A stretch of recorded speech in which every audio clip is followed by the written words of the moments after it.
Hello and welcome to another episode of Anime Lounge Short Flights. Today we're going to be talking about Undead Unluck episode 18. If you've been following me up to this point, you know that I read the manga along with the anime so I can compare and contrast everything that's going on. So I can share one thing that I found and stick around to the end because I have spoilers for the next episode and you'll find that out in the full-length episode of this episode. So let's really start from the beginning. We find out that this world is in a loop. We are in a loop of destruction and repair, and old Earth is surrounding new Earth, which is all the meteorites that Fuko is able to summon through all of her bad luck, which I thought was super cool. It brought focus into her stuff and really brought everything all together. So I liked that a lot. In addition to learning about the old and new Earth kind of stuff, we learned that Juiz and Andy / Victor are able to go from Earth to Earth and start the new world because Juiz is able to get on this ark that we still have yet to find out about, and she can just be protected in some way. And Andy's obvious because he is undead and he's able to just survive the explosion and just come back. That's going to be interesting. And that's really all we need to know about all of this rebirth stuff. One and only difference that I really found between the two mediums was that round table that we got to see. And I really liked what the anime did because the manga didn't show it at all. It was very annoying, and I'm glad what the anime did. So in the anime, we got to see Unbreakable, the big suited samurai guy. He's chipping away at some stone.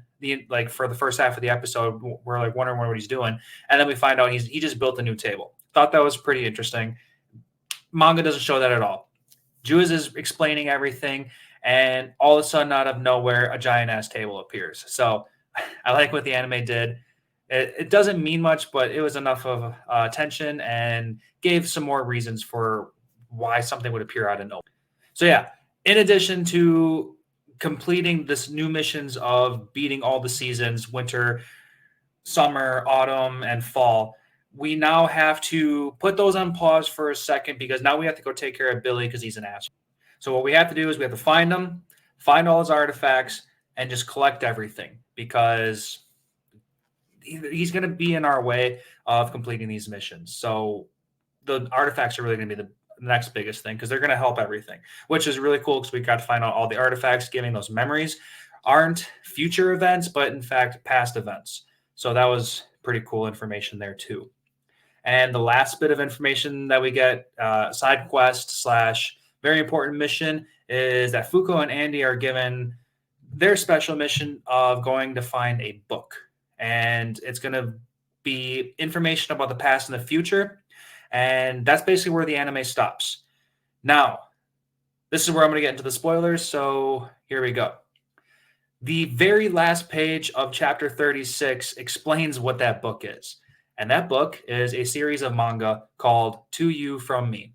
Now, I'm pretty sure in the beginning of the anime series, Fuko was reading this series just in general.